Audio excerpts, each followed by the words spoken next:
નમસ્કાર મિત્રો, સ્વાગત છે તમારું ક્યુ સરના ડિજિટલ પ્લેટફોર્મ. આજે મિત્રો આપણે ખાસ વાત કરવાના છે વિજ્ઞાન વિષયની. એટલે કે આવનારી જે ટેટ 2 ની પરીક્ષા છે એના માટે હવે એક જ વાત કરવાની આપણે ટાર્ગેટ 2025. આ લખવા પાછળનું કારણ શું છે? તો આપણને ખબર છે કે 24,000 શિક્ષકોની જે ભરતી થઈ રહી છે એ હવે પૂરી થવાની છે. જેવી ભરતી પ્રક્રિયા પૂરી એવી તરત જ નવી પરીક્ષા આવશે. આપણને ખબર છે કે ભરતી કેલેન્ડર પણ બની રહ્યું છે.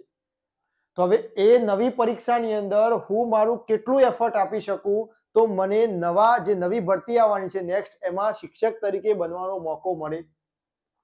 તો એના માટે ખાસ આજે આપણે વિજ્ઞાન વિષયની વાત કરવાની છે કે વિજ્ઞાન આવું જ હશે. પરીક્ષાની જે અગાઉની જે પણ પરીક્ષાઓ છે એનું એનાલિસિસ કર્યું. એના પછી આજે આપણે કેટલાક તમારી નજર સમક્ષ પ્રશ્નો લઈને આવ્યા છે કે વિજ્ઞાન વિષયમાં આ પ્રકારે તૈયારી કરશો અને આવા પ્રશ્નોની તૈયારી કરશો તો તમને કોઈ તકલીફ પડશે નહીં.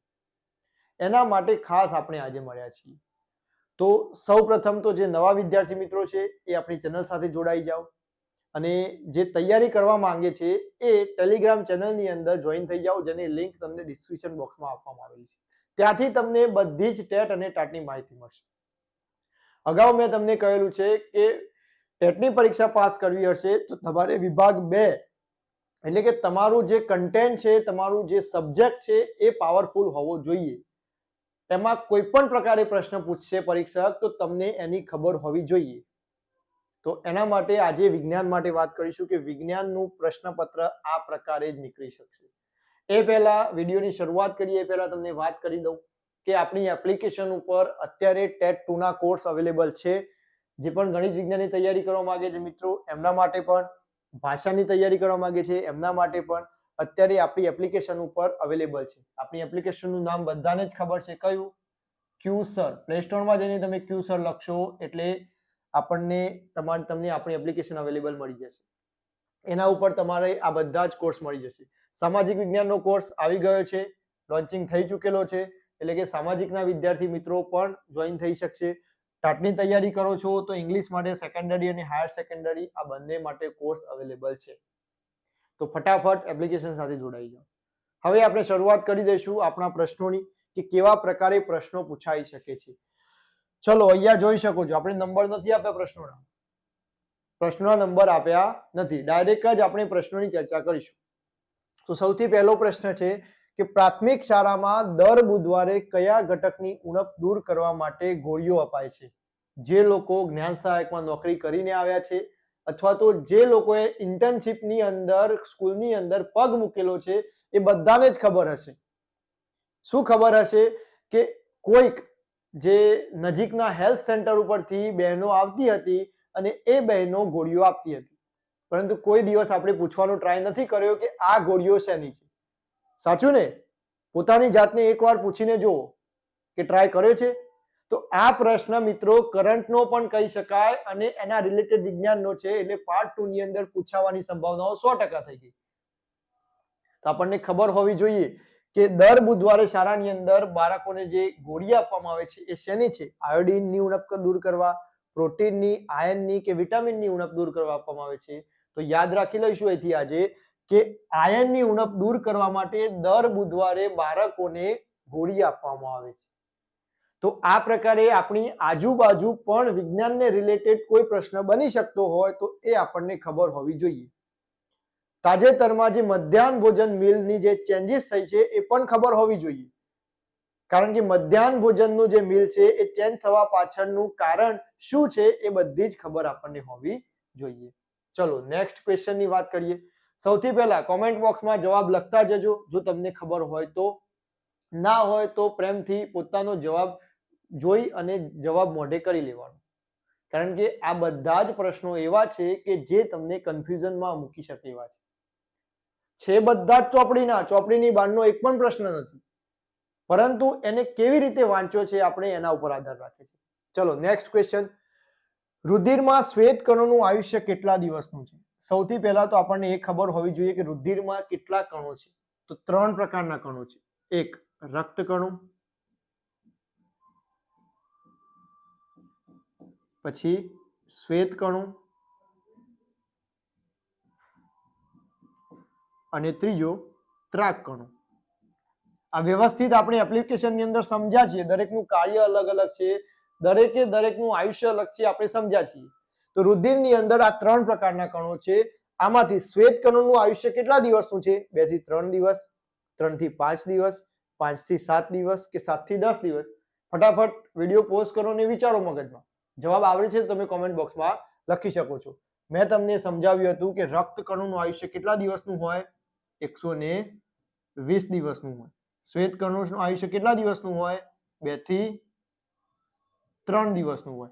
અને ત્રાક કણોનું આયુષ્ય કેટલા દિવસનું હોય? તો 8 થી 10 દિવસનું હોય. આ યાદ રાખવું જરૂરી છે. આપણી ચોપડીની અંદર નથી આપવામાં આવેલું, પરંતુ આને રિલેટેડ 9-10 ની અંદર આ બધી જ માહિતી છે. આપણી ચોપડીમાં તો માત્ર ને માત્ર કહેવામાં આવેલું છે ધોરણ 8 માં કે રુધિરની અંદર 3 પ્રકારના કણો છે, રક્ત કણો, શ્વેત કણો અને ત્રાક કણો, અને એનું કાર્ય, એનું આયુષ્ય નથી આપવામાં આવેલું, પરંતુ આ 9-10 માં આપવામાં આવેલું છે, એટલે એનું કઠિનતા મૂલ્ય 9-10 ને આધીને હોય છે. તો આપણને ખબર હોવી જોઈએ. તો અહીંથી આપનો રાઈટ આન્સર કયો થઈ જશે? 2 થી 3 દિવસ. કે શ્વેત કણોનું કાર્ય કેટલું છે? 2 થી 3 દિવસ. અહીંયાથી 3 પ્રશ્નો બીજા ક્લિયર થયા. તો આ જે એક્સ્ટ્રા છે એ પણ તમે જોડે જોડે લખી લેજો. ક્લિયર? ચલો, તો આપનો ઓપ્શન નંબર એ રાઈટ આન્સર થઈ જશે. સરસ, ચલો, વેરી ગુડ. આગળ વધીશું હવે. જૈવ નાઇટ્રોજન પ્રક્રિયા દરમિયાન નાઇટ્રોજનનું શેમાં રૂપાંતર થાય છે? ધોરણ 8 પ્રકરણ નંબર 2 ની અંદર નાઇટ્રોજન ચક્રની વાત કરવામાં આવેલી છે. એટલે કે નાઇટ્રોજન ચક્રની અંદર તમને સમજાવ્યું હતું કે નાઇટ્રોજનનું હવાની અંદર અને હવામાંથી પાછું નાઇટ્રોજનમાં રૂપાંતર કઈ કઈ પ્રક્રિયા માટે થાય. કારણ કે વનસ્પતિને નાઇટ્રોજન જોશે. હવામાં નાઇટ્રોજન ઘણો બધો છે, પરંતુ વનસ્પતિ એનો ઉપયોગ સીધો કરી શકતી નથી. એટલે એને સૌ પ્રથમ તો એના ક્ષારમાં રૂપાંતર કરવું પડે છે. એ કરવા માટેની 2 પ્રક્રિયાઓ છે. કઈ કઈ? એક તો રાસાયણિક પ્રક્રિયા.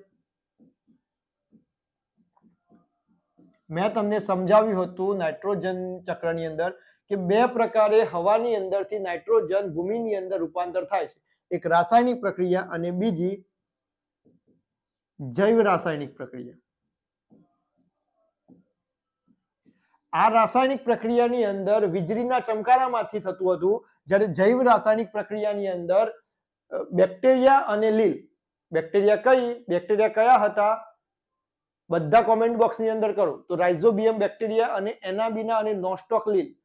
આ લીલ જૈવ નાઇટ્રોજન પ્રક્રિયાની અંદરથી નાઇટ્રોજનનું રૂપાંતર કરે છે. તો અહીંયા પૂછવામાં આવેલું છે કે જૈવ નાઇટ્રોજન પ્રક્રિયા દરમિયાન નાઇટ્રોજનનું શેમાં રૂપાંતર થાય છે? તો આપણને ખબર હોવી જોઈએ કે જૈવ રાસાયણિક નાઇટ્રોજનની પ્રક્રિયા છે, એની અંદર નાઇટ્રોજનનું એમોનિફિકેશન કઈ પદ્ધતિ દ્વારા?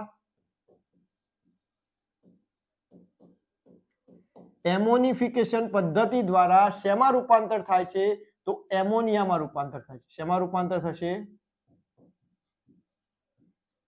એમોનિયાની અંદર રૂપાંતર થશે. હવે પ્રશ્ન થાય કે સર અહીંયા તો એમોનિયા લખેલું જ નથી. NH2, NH3, NH4, NH5 આવું લખેલું છે. હવે ક્યાં જઈશું? આપણને એ પણ ખબર હોવી જોઈએ કે એમોનિયાનું રાસાયણિક સૂત્ર શું થશે? તો NH3 થશે. શું થશે? NH3 થશે. આ પણ ખબર હોવી જોઈએ. એટલે કે એક જ પ્રશ્નને તમે કેટલી રીતે વિચારી શકો છો એ હું અહીંયા તમને બતાવવા માંગુ છું. બાકી અહીંયાથી ઘણા બધા પ્રશ્નો બની શકે છે અને પરીક્ષક કન્ફ્યુઝન કરવા માટે આ જ પ્રકારે આપશે. સીધું તમને એમોનિયા લખીને આપશે તો તમને ખબર પડવાની જ છે, પરંતુ એમોનિયાની જગ્યાએ એનું અણુસૂત્ર આપી દીધું NH2, NH3, NH4 અને NH5. આપણને ખબર હોવી જોઈએ કે NH3 એનું અણુસૂત્ર છે. એટલે આપણો રાઈટ આન્સર થઈ જશે ઓપ્શન નંબર બી કે જૈવ નાઇટ્રોજન પ્રક્રિયા દરમિયાન નાઇટ્રોજનનું NH3 એમોનિયામાં રૂપાંતર થાય છે. કઈ પ્રક્રિયા દ્વારા? એમોનિફિકેશન દ્વારા. ક્લિયર? તો આવી રીતે તમે જે પણ વાંચો છો એ વ્યવસ્થિત વાંચવાનું, એને વિચારવાનું કે પરીક્ષક આને રિલેટેડ કેટલી પ્રકારે વિચારી શકે છે. જો આવી રીતે તૈયારી કરી તો તમે 100% આની અંદર પાસ થઈ જશો. ચલો આગળ વાત કરીએ. વનસ્પતિમાં થતો ભીંડાનો પિત્ત રોગ કયા સૂક્ષ્મ જીવ દ્વારા થાય છે? વનસ્પતિની અંદર આ જે ભીંડાનો પિત્ત છે, આ મેં તમને સમજાવ્યું હતું. આનું બીજું નામ છે ઓકરા. શું નામ છે? ઓકરા. તો આ જે વનસ્પતિની અંદર થાય છે એ કયા સૂક્ષ્મ જીવથી થાય છે? બેક્ટેરિયા, ફૂગ, વાયરસ કે પ્રજીવ? અહીંયા લખવામાં ભૂલ છે મિત્રો, પ્રજીવ આવે. તો એ વખતે મેં તમને સૂક્ષ્મજીવ મિત્રો અને શત્રુ આ પ્રકરણની અંદર સમજાવ્યું હતું કે આ જે વનસ્પતિમાં જે ભીંડાણુ પિત્ત ઓકરા છે એ વાયરસ દ્વારા થાય છે. શેના દ્વારા થાય છે? વાયરસ દ્વારા થાય છે. એટલે આપણે અલગ અલગ દરેકે દરેક રોગ વિશે પણ સમજ્યા છીએ, તો એ પણ તમને ખબર હોવી જોઈએ. ક્લિયર? આગળ વાત કરીશું. ચલો, ઓપ્શન નંબર સી આપણો રાઈટ આન્સર થઈ જશે. નેક્સ્ટ ક્વેશ્ચન, નીચેનામાંથી બળતણ, અહીંયા લખવામાં ભૂલ છે મિત્રો, બળતણનું કેલરી મૂલ્ય સૌથી વધુ છે. કયા બળતણનું કેલરી મૂલ્ય સૌથી વધુ છે? દહન અને જોત પાઠ ભણ્યા હતા. આ પ્રશ્ન 2023 ની ટેટની પરીક્ષાની અંદર પણ પૂછવામાં આવેલો હતો. એક કોષ્ટક છે જેની અંદર દરેકે દરેક બળતણના કેલરી મૂલ્ય આપવામાં આવેલા છે. એ તમને તૈયાર કરવાનું મેં કહ્યું હતું અને શોર્ટકટ દ્વારા મેં તૈયાર પણ કરાવ્યું હતું એપ્લિકેશનની અંદર. જે પણ મિત્રો જોડાયેલા છે એમને ખબર જ હશે. તો આ પણ યાદ હોવું જોઈએ કે કયા બળતણનું કેલરી મૂલ્ય સૌથી વધુ છે, એલપીજી, કેરોસીન, લાકડું કે હાઇડ્રોજન. તો હવે આ તો બળતણ આપેલા છે, પરંતુ આમાંથી દરેકનું કેલરી મૂલ્ય આપણને ખબર હોવી જોઈએ. એલપીજી નું કેટલું છે? તો એલપીજી નું છે 55,000. કેરોસીન નું કેટલું છે? તો 45,000. આ ખબર જ હોવી જોઈએ. પછી લાકડું, તો લાકડાનું કેટલું છે? 17,000 થી 22,000. અને હાઇડ્રોજન નું કેટલું છે? 1,50,000. તો જ્યારે આ બધાના કેલરી મૂલ્ય આપણને ખબર હશે તો પ્રશ્ન શોધવામાં ઈઝી થઈ જાય. સૌથી વધુ તો કોનું? હાઇડ્રોજન. પરંતુ એક બે માં પણ કન્ફ્યુઝન હશે તો તમને એ કન્ફ્યુઝન પરીક્ષાની અંદર ખોટો સાબિત થશે, ખોટો પ્રશ્ન લખવામાં સાબિત થઈ શકે છે. એટલે જે પણ કરીશું વ્યવસ્થિત કરીશું. તો અહીંથી આપણો option number D right answer થઈ જશે કે હાઇડ્રોજનનું કેલરી મૂલ્ય સૌથી વધુ છે. ચલો, કોમેન્ટ બોક્સમાં જણાવો કે કયા બળતણનું કેલરી મૂલ્ય સૌથી ઓછું છે. એવું નથી કહેતો કે અહીંયા લખેલા છે એમાંથી, જે આપણી ચોપડીની અંદર આપેલા છે એમાંથી કયા બળતણનું કેલરી મૂલ્ય સૌથી ઓછું છે. આ તમારી માટે પ્રશ્ન છે. તમારે કોમેન્ટ બોક્સની અંદર આનો જવાબ આપવાનો છે. ક્લિયર? અને ના ખબર હોય તો ચોપડી ખોલો, અત્યારે જ જોવું એટલે હાલ જ ક્લિયર થઈ જાય. આગળ વધીશું. હવે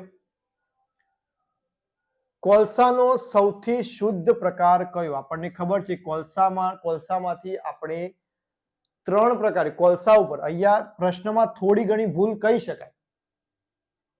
કેમ ભૂલ કહી શકાય? ચલો, કે કોલસાના પ્રકારો અલગ અલગ છે, પરંતુ અહીંયા પ્રશ્ન કેવી રીતે બનાવવાનો હતો? આ ટાઈપિંગ ભૂલ છે અથવા તો પ્રશ્ન નીકળવામાં ભૂલ હશે. પ્રશ્ન કેવી રીતે નીકળવાનો હતો? તો કોલસા ઉપર પ્રક્રિયા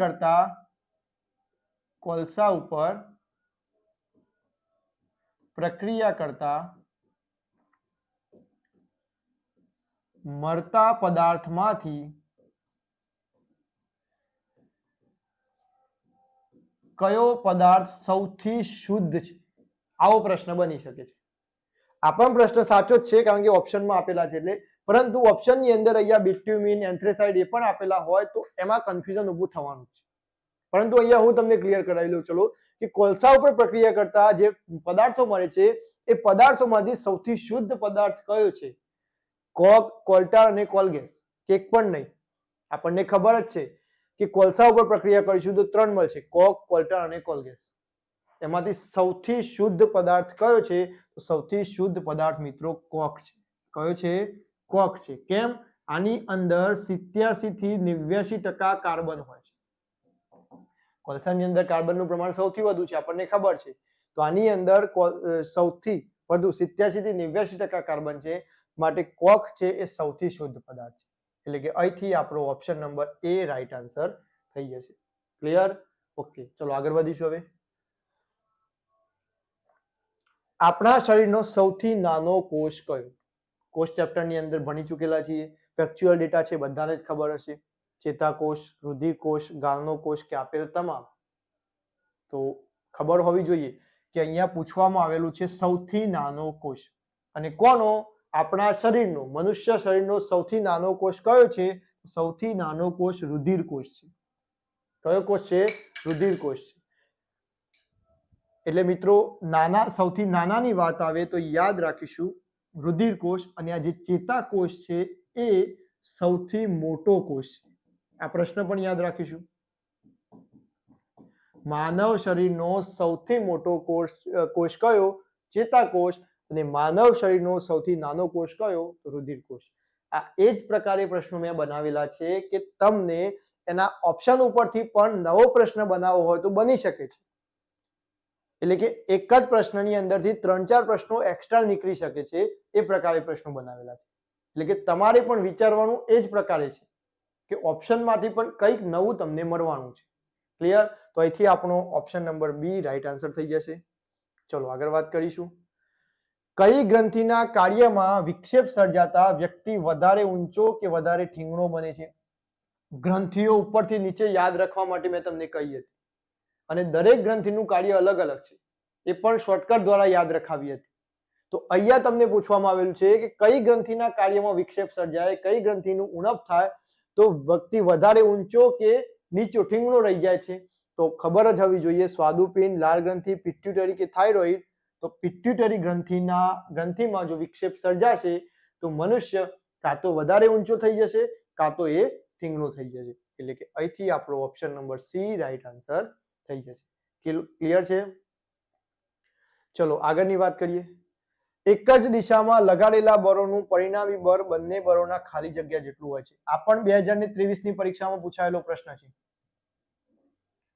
બળ અને દબાણ એ ચેપ્ટરમાંથી લીધેલો છે કે એક જ દિશામાં લગાડેલા બળનું પરિણામી બળ બંને બળોના ખાલી જગ્યા જેટલું હોય છે. કેટલું હોય ભાઈ? તફાવત જેટલું, સરવાળા જેટલું, ગુણાંકન જેટલું કે છેદ જેટલું. આ બે તો ઓપ્શન જ નીકળી જાય, કારણ કે આ બે તો આવતા જ નથી. ખબર એ હોવી જોઈએ કે તફાવત અને સરવાળો ક્યારે થશે. એ ચેપ્ટરની અંદર પહેલી જ પ્રવૃત્તિ છે બે ખોખાવાળી. બે બાળકો ખોખાને ધક્કો મારતા હોય છે. એ યાદ હોય તો આ પ્રશ્નનો જવાબ ઇઝીલી આપણે આપી શકીએ કે એક જ દિશામાં લગાડેલા બળો. દાખલા તરીકે આ એક ખોખું છે, એમાં બે બાળકો એક જ દિશામાં બળ લગાડે છે, અને આ ખોખું છે એમાં વિરુદ્ધ દિશામાં બળ લગાડે છે બાળકો. તો શું થવાનું છે? આ જે બાળક છે એનું બળ અને આ બાળકનું બળ, આ બંનેનું બળ શું થશે? આમાં ઉમેરાઈ જશે. શું થશે? ઉમેરાઈ જશે. એટલે કે એનો મતલબ કે જ્યારે એક જ દિશામાં લગાડેલા બળ, એક જ દિશામાં બળ લાગશે તો શું થશે? એ બંને બળો ઉમેરાય એટલે કે સરવાળો થશે. એટલે કે option number B right answer થઈ જશે. તફાવત ક્યારે થશે? તો જ્યારે વિરુદ્ધ દિશામાં બળ લાગે. જ્યારે એક જ દિશાની જગ્યાએ અહીંયા હું વિરુદ્ધ દિશા કરી દઉં તો એ પરિણામી બળ બંને બળોનો તફાવત જેટલું હોય. તફાવત જેટલું એટલે કે આ બંનેમાંથી જેનું બળ સૌથી વધુ હશે એ સાઈડ ધક્કો થશે. એટલે કે આ ખબર હોવી જોઈએ આપણને. ક્લિયર? ચલો આગળ વધીશું. નીચેનામાંથી ધ્વનિ શોષક પદાર્થ કયો છે? ધ્વનિ ચેપ્ટરમાંથી લીધેલો પ્રશ્ન છે. ધ્વનિ શોષક એટલે કે સાઉન્ડ પ્રૂફ. સાઉન્ડ પ્રૂફ પદાર્થ કયો છે? દબાયેલ ફાઈબરના બોર્ડ, રફ પ્લાસ્ટર, પડદા કે આપેલ તમામ. તો ખાસ યાદ રાખીશું કે દબાયેલ ફાઈબરના બોર્ડ છે એ પણ ધ્વનિ શોષક છે. કોઈ દિવસ ટ્રાય કરજો. રફ પ્લાસ્ટર, જે રફ પ્લાસ્ટર હોય છે એની આરપાર ધ્વનિ એકદમ નહિવત જશે. અને પડદા, આપણને ખબર છે સાઉન્ડ પ્રૂફિંગ માટે આપણે પડદા લગાવતા હોઈએ છીએ. તો આ ત્રણ પદાર્થો એવા છે કે જે ધ્વનિનું શોષણ કરે છે, સાઉન્ડ પ્રૂફ પદાર્થો. એટલે કે આપણો રાઈટ આન્સર થઈ જશે ઓપ્શન નંબર ડી, આપેલ તમામ. ક્લિયર? ચલો વેરી ગુડ. આગળ વાત કરીએ. રેટિના પર બનેલા પ્રતિબિંબની છાપની અસર વસ્તુ ખસેડી લીધા પછી પણ કેટલા સમય સુધી રહે છે?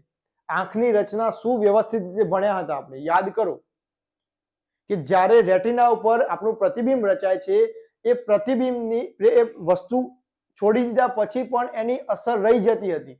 એવું મેં તમને લખાવ્યું હતું. આ ફેક્ચ્યુઅલ ડેટા મેં તમને લખાવ્યો હતો. યાદ કરવાનો ટ્રાય કરો, અને ના હોય તો ધોરણ 8 ની ચોપડી ખોલો અને એમાં આંખની રચના છે એ ખોલો.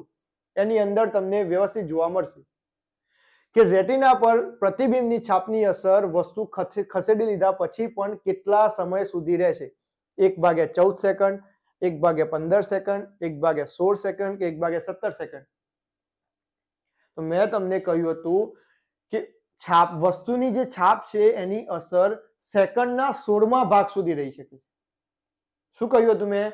સેકન્ડના 16મા ભાગ સુધી રહી શકે છે. એનો મતલબ કે 1/16 સેકન્ડ સુધી એ છાપની અસર જોવા મળશે. એટલે કે ઓપ્શન નંબર સી આપણો રાઈટ આન્સર થઈ જશે. ક્લિયર? ચલો આગળ વધીશું. બે અરીસા વચ્ચેના કોણનું માપ ઘટાડતા જઈએ તો તેમની વચ્ચે રાખેલી વસ્તુના પ્રતિબિંબની સંખ્યા ખાલી જગ્યા થાય. મીણબત્તીનો જે પ્રયોગ કરાવ્યો હતો એ યાદ કરો. આવી રીતે બે અરીસા ગોઠવ્યા હતા આપણે.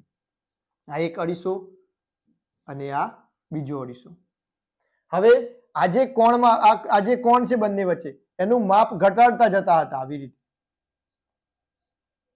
આવી રીતે ઘટાડતા જતા હતા અને સામે જે આપણી આ મીણબત્તી હતી આ મીણબત્તીના પ્રતિબિંબ તમને આપણે જોતા હતા.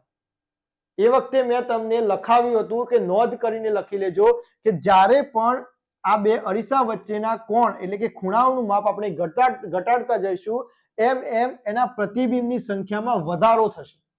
શું થશે? વધારો થશે. એવું મેં તમને લખાવ્યું હતું, ક્લિયર કટ યાદ કરાવ્યું હતું. તો એમાંથી જ આ પ્રશ્ન બની શકે છે કે બે અરીસા વચ્ચેના કોણનું માપ ઘટાડતા જઈએ તેમ એના વચ્ચે રાખેલી વસ્તુના પ્રતિબિંબોની સંખ્યા શું થશે?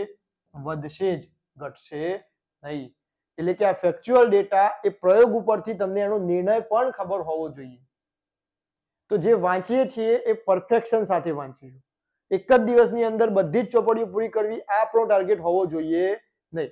એક દિવસની અંદર જેટલું વાંચ્યું છે એ કમ્પ્લીટ વ્યવસ્થિત વાંચેલું હોવું જોઈએ. એટલે કે અહીંયાથી આપણો ઓપ્શન નંબર એ રાઈટ આન્સર થઈ જાય. ચલો ક્લિયર? આગળ વધીશું. પેરિસ્કોપમાં બે અરીસા વચ્ચે કેટલા અંશનો ખૂણો હોય છે? એકદમ બધાને ખબર છે. 30 અંશ, 60 અંશ, 45 અંશ કે 90 અંશ. બધાને ખબર હશે પેરિસ્કોપની રચના.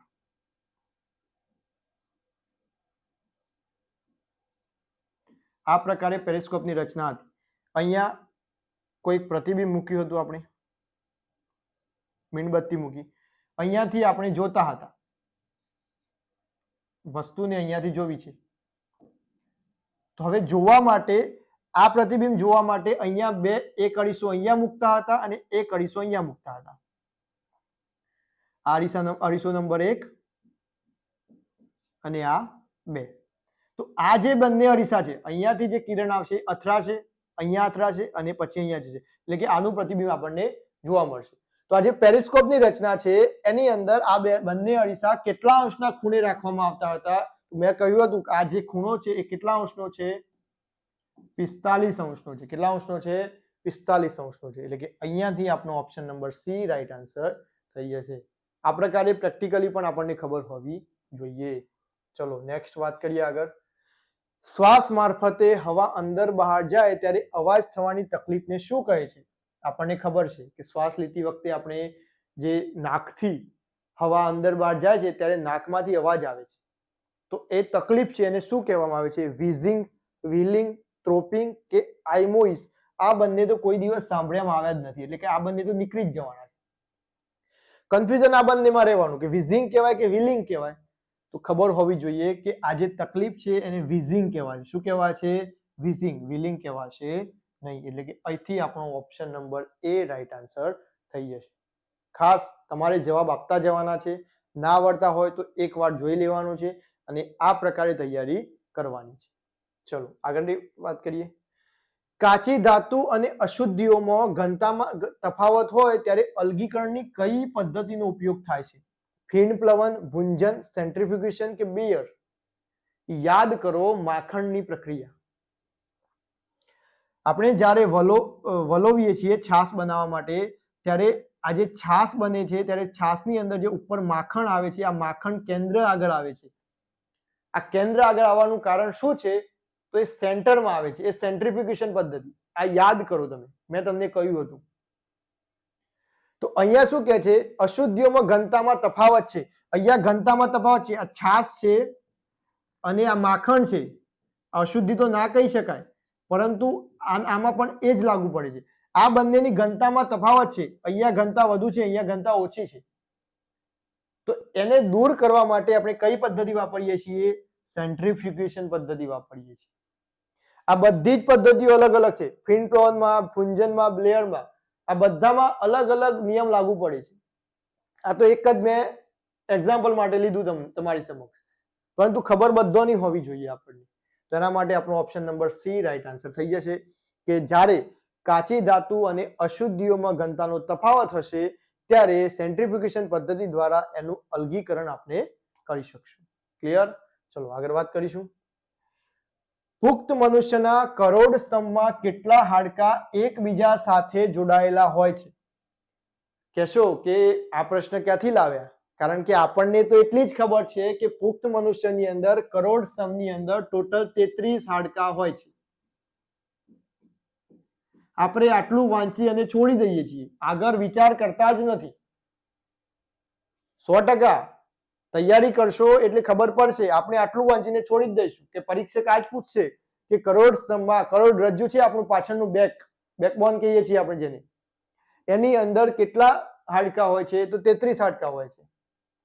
આ પ્રશ્ન વારંવાર પૂછાઈ ગયો, હવે નહીં પૂછાય, કંઈક નવું લાવશે પરીક્ષક. તો નવું કેવું લાવશે? તેમાંથી કેટલા હાડકાં એકબીજા સાથે જોડાયેલા હોય છે? તો આપણને ખબર હોવી જોઈએ કે જોડાયેલા હાડકાં કેટલા હશે? 9 હાડકાં છે એ જોડાયેલા હોય છે. 9 હાડકાં જે નીચેના ભાગ ઉપર હોય છે એ જોડાયેલા હશે, જ્યારે બીજા 24 હાડકાં છે એ કેવા હશે? જોઈન્ટ હશે, એકબીજા સાથે જોઈન્ટ હશે. એટલે કે એનો મતલબ જોઈન્ટ એટલે ખુલ્લા હશે મિત્રો, આ ખુલ્લા હશે. જ્યારે 9 છે એ નીચેના કેવા હશે? એકબીજા સાથે જોડાયેલા હશે. તો આ પણ ખબર હોવી જોઈએ. આ બે ભાગમાં વિભાજિત છે એ પણ ખબર હોવી જોઈએ. ચલો ક્લિયર છે? નેક્સ્ટ વાત કરીએ. નિયમિત પરાવર્તન વડે શું રચાય છે? શું થાય છે? પ્રકાશની અંદર વાત કરી હતી નિયમિત અને અનિયમિત. અમે તમને સમજાવ્યું હતું.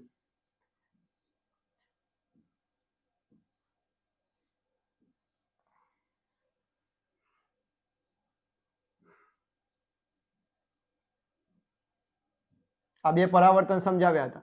અહીંયાથી કરીએ છીએ તો અહીંયા આપાત થાય છે. અહીંયા તમને દેખાતું હશે કે કોઈ બી જગ્યાએ અહીંયા પરાવર્તન કરીએ, અહીંયા આપાત થાય, અહીંયા પરાવર્તન કરીએ, અહીંયા આપાત થાય. એટલે કે આ નિયમિત પરાવર્તન છે, એમાં બધું વ્યવસ્થિત ગોઠવાયેલું છે. જ્યારે આ અનિયમિત પરાવર્તન છે, આમાં વ્યવસ્થિત છે નહીં. આ મેં સમજાવ્યું હતું. તો એ દિવસે કહ્યું હતું કે જ્યારે પણ નિયમિત પરાવર્તન હોય એ નિયમિત પરાવર્તનથી પ્રતિબિંબ રચાય. હંમેશા શું રચાય? પ્રતિબિંબ રચાય. અને અનિયમિત પરાવર્તનથી વસ્તુ દેખાય. આપણે જે પણ વસ્તુ જોઈ શકીએ છીએ, અત્યારે તમે મને વિડીયોમાં જોઈ શકતા હશો, તમારી આજુબાજુ જેટલી પણ વસ્તુઓ છે એ વસ્તુ જોવા પાછળનું કારણ કેવું છે? તો અનિયમિત પરાવર્તન છે. જ્યારે પ્રતિબિંબ રચવું હશે તો એના માટે કયું પરાવર્તન જોઈશે? નિયમિત પરાવર્તન જોઈશે. એટલે કે આ પણ પ્રશ્ન યાદ રાખી લેજો કે અનિયમિત પરાવર્તન વડે શું રચાશે? વસ્તુ દેખાશે. અને નિયમિત પરાવર્તન વડે પ્રતિબિંબ રચાશે. ક્લિયર? તો અહીંયાથી આપનો option number B right answer થઈ જશે. ચલો આગળ વાત કરીએ. કાર્બોદિતના બંધારણમાં કયા ઘટક કણો હોય છે? કાર્બોદિત, ચરબી, પ્રોટીન, વિટામિન્સ. આજે આપણા આ ઘટક કણો છે એની ચર્ચા બહુ કરી હતી, ધોરણ 6 ની અંદર જ કરી હતી. પરંતુ કોઈએ એવો પ્રશ્ન કર્યો કે આ કાર્બોદિતનું જે બંધારણ છે એની અંદર કયા ઘટક કણો છે? આ ધોરણ 10 ની અંદર આવે છે. કયા શેમાં આવે છે? ધોરણ 10 ની અંદર આવે છે. પરીક્ષકને ઈચ્છા થાય કે મારે લેવલ ટફ કરવું છે તો આ પ્રશ્ન પૂછી શકે છે. તો કેવી રીતે યાદ રાખીશું કે કાર્બોદિતના બંધારણમાં મેં કહ્યું હતું કે કાર્બન, હાઇડ્રોજન અને ઓક્સિજન આ ત્રણેયનું મિશ્રણ થઈ અને કાર્બોદિતનું બંધારણ બને છે. તો ઓપ્શન જોઈએ. કાર્બન, હાઇડ્રોજન, ઓક્સિજન કે આપેલ તમામ? આપેલ તમામ. કાર્બોદિતની બંધારણની અંદર આ ત્રણ વસ્તુઓનો સમાવેશ થશે. એટલે કે option number D right answer થઈ જશે. ક્લિયર? ચલો નેક્સ્ટ વાત કરીએ. ચયાપચયની ક્રિયાના સંશ્લેષણ દ્વારા કયું વિટામિન ઉપલબ્ધ થાય છે? વિટામિનો ભણાવ્યા હતા એ દિવસે ટકોર કરીને કહ્યું હતું તમને. શું કહ્યું હતું? કે આપણા શરીરની અંદર 2 વિટામિન એવા છે કે જે ઓલરેડી છે જ, માત્ર એને સક્રિય કરવાના છે. અને બાકીના વિટામિનો આપણે બહારથી લેવાના છે. કયા વિટામિનો હતા બંને? તો વિટામિન ડી અને વિટામિન કે. આ બંને વિટામિન કે જે ઓલરેડી આપણા શરીરની અંદર ઇનપુટ કરેલા છે, એને માત્ર ને માત્ર સક્રિય કરવાના છે. તો એ દિવસે કહ્યું હતું કે આ જે વિટામિન ડી છે એ કેવી રીતે સક્રિય થાય છે, તો બધાને ખબર છે કે સૂર્યપ્રકાશ, કૂણો તડકો આપણને મળશે તો વિટામિન ડી આપણને મળશે. એટલે કે સૂર્યપ્રકાશનો તડકો આપણા શરીર ઉપર પડશે તો આપણા શરીરની અંદર રહેલું વિટામિન ડી સક્રિય થશે. જ્યારે વિટામિન કે સક્રિય કરવા માટે શું થશે, તો ચયાપચયની ક્રિયાઓ જે આપણા શરીરની અંદર થાય છે એ ક્રિયાના સંશ્લેષણ દ્વારા વિટામિન કે નું નિર્માણ થાય છે, એટલે કે વિટામિન કે સક્રિય થાય છે. તો અહીંયાથી આપણો option number C right answer થઈ જશે. એટલે કે આ જે નાના નાના ફેક્ચ્યુઅલ ડેટા છે આ તમને ખબર હોવી જોઈએ. બાકી આ જે વિટામિન એ, સી, આ બધા વિટામિનો છે એ તો બહારથી જ લેવા પડશે. ખાટા ફળો ખાઈશું તો વિટામિન સી મળશે, ગાજર ખાઈશું તો વિટામિન એ મળશે. પરંતુ પ્રશ્ન આ બંનેમાંથી બની શકે છે. ક્લિયર? ચલો આગળ વધીશું. હવે પર્ણમાંથી લીલો રંગ દૂર કરવા શેનાથી ધોવામાં આવે છે? બહુ જ ઇમ્પોર્ટન્ટ પ્રશ્ન છે. જે પર્ણ, આપણું જે પાંદડું હોય છે, આ પાંદડું હોય છે, આ પાંદડાનો જે લીલો રંગ હોય છે, આ લીલો રંગ દૂર કરવા માટે શેના વડે ધોઈએ છીએ? આલ્કોહોલ, આયોડીન, પાણી કે પેટ્રોલ? તો ખબર હોવી જોઈએ કે આપણે આલ્કોહોલ વડે ધોઈએ છીએ. પર્ણનો લીલો રંગ દૂર કરવા માટે શેના વડે ધોવામાં આવે છે? આલ્કોહોલ વડે ધોવામાં આવે છે. એટલે કે અહીંથી આપણો ઓપ્શન નંબર એ રાઈટ આન્સર થઈ જશે. ચલો મિત્રો, તો આજના સેશનની અંદર આટલા પ્રશ્નો આપણે જોયા. આજના સેશનમાં આટલા પ્રશ્નો આપણે અહીંયા સ્ટોપ કરીએ છીએ. બાકીના આવા જ પ્રશ્નો નેક્સ્ટ સેશનની અંદર આપણે લઈને આવીશું. તો તમને ખાસ આ ચેનલ સાથે જોડાઈ જાઓ અને જેને પણ ઓથેન્ટિક તૈયારી કરવી છે એ આપણી ચેનલ સાથે જોડાઈ જાઓ, આપણી એપ્લિકેશન સાથે જોડાઈ જાઓ અને કોર્સને એકવાર વિઝિટ કરો. તો આવા જ પ્રશ્નો સાથે, આવી જ માહિતી સાથે મળીશું હવે આપણે નેક્સ્ટ વિડીયોની અંદર.